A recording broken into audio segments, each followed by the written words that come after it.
Hi everybody, welcome to Midweek. I have a friend here that you all, I'm sure, well know. Christy, welcome, glad you're here. So how long have you been hanging around our church? 48 years. Oh dear, we won't ask you how old you are.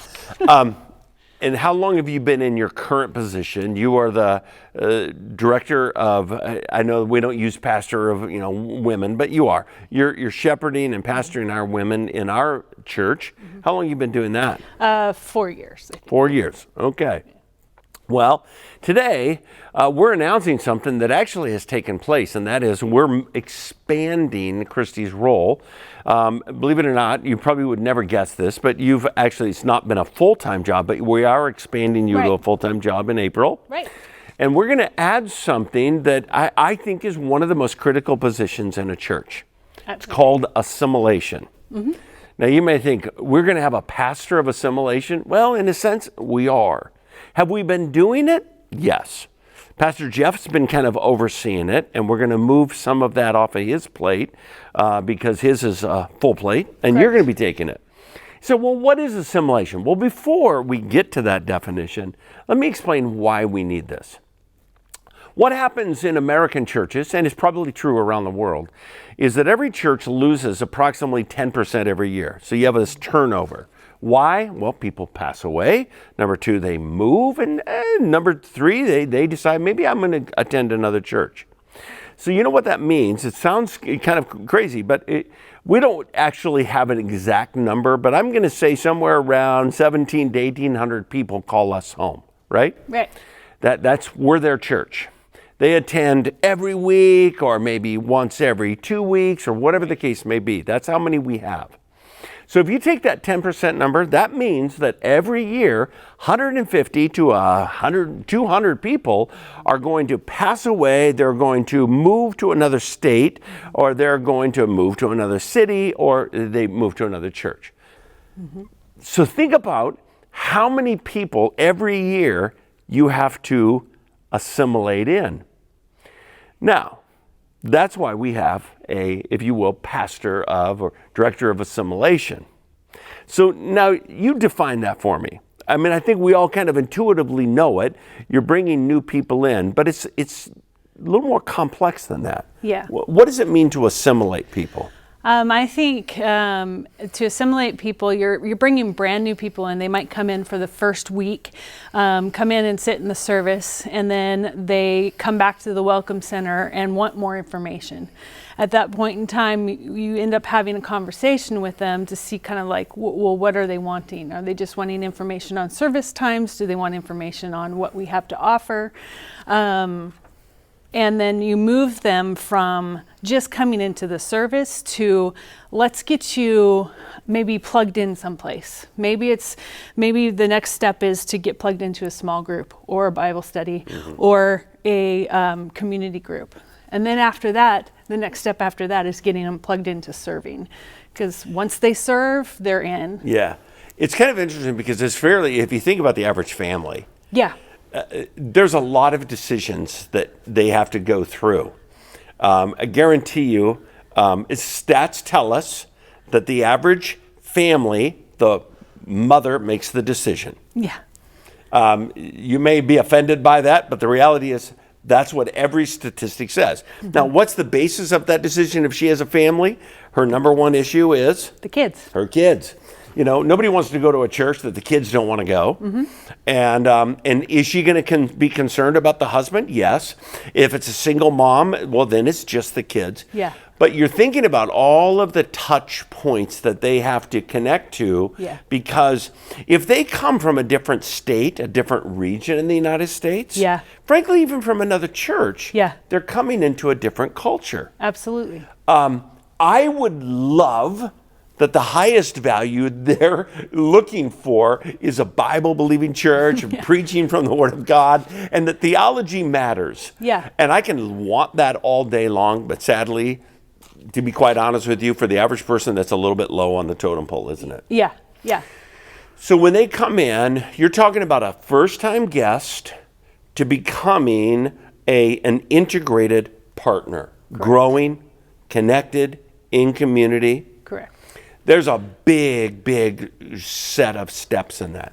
What are some of the things we're currently doing that you think, in other words, even down to the basic, how does a person self-identify? I'm a guest. What do they do? What do we do currently to say to these 150 to 200? And that's just if we replace. Now, our church has been growing, and so we, are seeing increasing numbers of people come. What do we do currently to assimilate people, moving from first-time guest to integrated partner? Yeah. Currently, we have the ability for somebody to come up to our Welcome Center on a Sunday. Okay. There's usually at least 2 or 3 of us there, plus Stephanie, who's there with the children's ministry area. And so they can self-identify by just talking to us.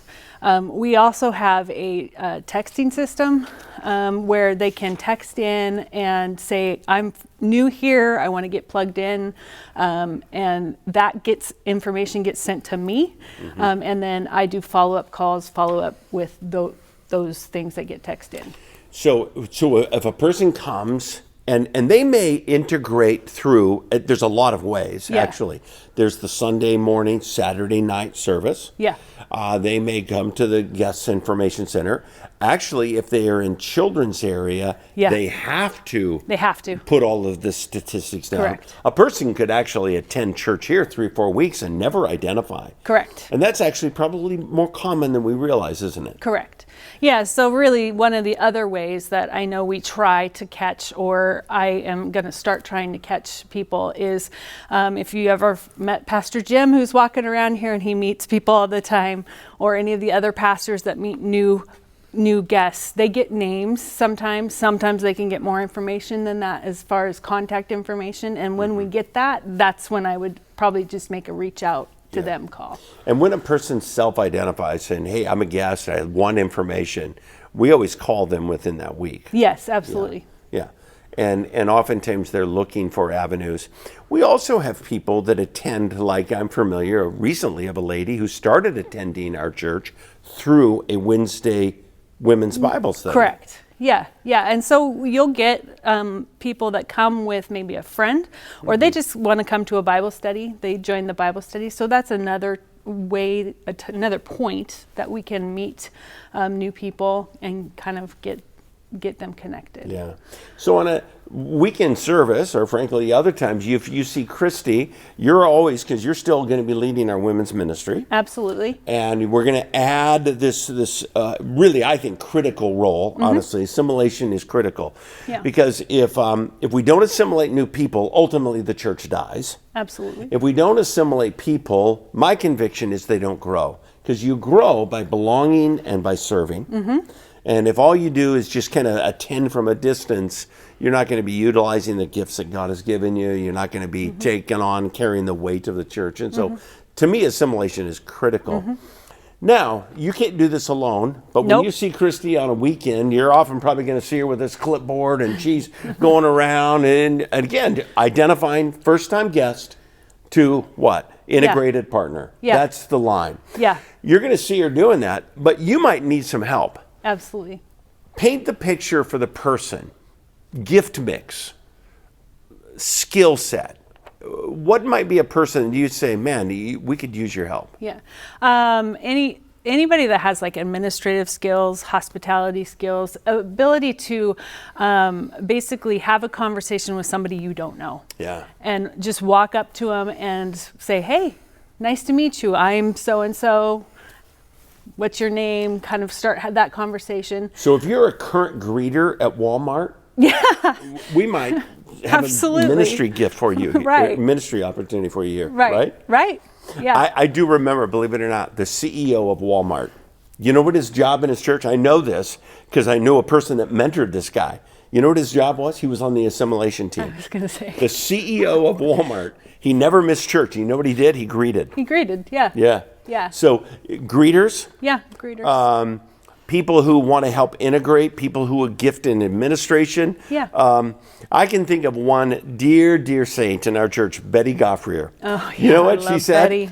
This foyer is like an extension of my living room. Yeah. And whenever people came, she would take their arm and walk them to a community group or walk their kids. And I used to think that we need 100 Betty Goffriers. Yes, absolutely. Because she was phenomenal. Absolutely. And so that kind of a person could be on your team, and you'll be recruiting those folks. Yes, absolutely. All right. Well, look for Christy all over the church. She's going to be one with the clipboard, and she's going to be the one with, how can I help you connect? Yeah. How can I help you serve? We kind of say 3 weeks in our church, and you should probably be having an assignment. Yeah. Right? Yeah. All right. Well, we're so glad that you got to kind of check into and learn this new area that Christy's going to be taking over. It's going to be fantastic. It's been moving along. We're just going to take it up another level as we integrate people from first-time guest to integrated partner in our church. Look forward to seeing you this weekend. We're coming off of Easter. It, by the way, was one of our best, the largest attendance we've ever had, and it was just so fantastic. I just want to say a shout out and a thanks for all the people in our church that said, I'm going to go to a different service and kind of give room. And so that Sunday morning service at 8, that was amazing. Mm-hmm. And the 11 o'clock and Saturday night was our highest number on a Saturday night. Mm-hmm. And so we know that there were many of you who said, we're going to get up early, we're going to go and kind of create space. And we saw that, and I think that's one of the reasons why we hit the highest attendance that we've ever had. It was fantastic. I'll see you this week as we continue in the journey of the Gospel of John. Have a great week. We love you.